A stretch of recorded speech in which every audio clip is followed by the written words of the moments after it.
To those who think Subaru only makes sport utility vehicles, may we present the new generation 2015 Legacy, the dependable soul of a Subaru in a sedan.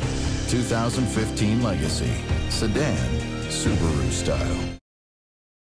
A wide variety of people that you tap into and just give a real good perspective on, so I'm always happy to be part of it. Well, we're glad to have you here and get a chance to talk. It's now where we are, the final days. Tomorrow the season comes to a close, the playoffs begin, but your homework has been not perhaps finished, but a lot of work's been done, and Craig's list has been posted. We got to update us on that when we're going to see the next list. You know, I laugh about the list at times, and you know, I reached a point and I started to look over my notes from a year ago, 2 years ago, and yes, 3 years ago, and I started to think to myself, I go, geez, these are really positive notes and lots of observations on Timo Meier. And why do I not have him way up higher on my list? So I think everybody saw that there was a huge leap. Let me just tell you this. It wasn't about Timo Meier doing something to impress me. It was about me coming to my senses. This is the 4th year I've watched Timo Meier play, and you know, it was after the World Junior, I said, geez, you know, all the elements that you think that are going to make him successful at the NHL level, and they just, I guess what they do is they just come to the fore.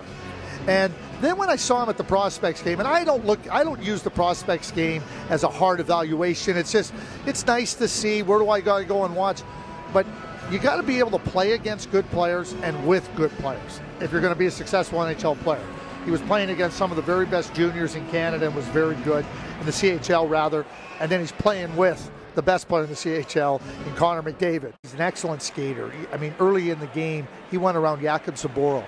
And it wasn't that he went around him, it was how he went around him with leverage. And once he got underneath Zboril, he had no chance. Zboril had no chance taking it to the net. His quickness, he's got great hands, great hunger, and, you know, great mind. He's such a smart player. And I mean, you look at players like that, and I just think, like, wow, that's the type of prototypical winger that I think that every NHL team would covet. Two other players, potential first-round picks in the St. John lineup here this afternoon. As you mentioned, Zboril earlier, but also Thomas Chabot. Where do they fit? Well, the reason I was looking at my list was because of Thomas Chabot. You know, I had Thomas at 15. Watching Thomas Chabot, it's my belief that he deserves to be talked about in that group of defensemen. Now, is he better than them? I don't know. There's some time to continue to evaluate. But when you think about where he was at last year as a 16-year-old, kind of getting his feet wet, and at times, you know, looked a little bit over his head, his progression, but his thinking, his hands, his skating, defending, on the attack. The NHL game now is so much about being able to do multiple things as a defenseman.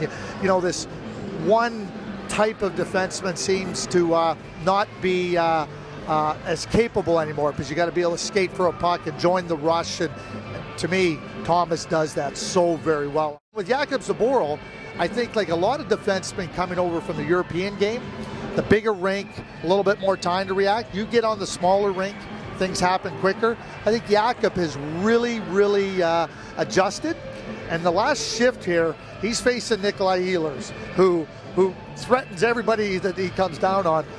You watch for those situations when you're scouting.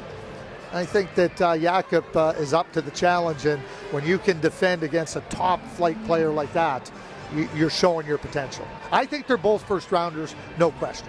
Is this going to be one of those, as far as the Q is concerned, the Quebec Major, is it going to be one of their bonus years?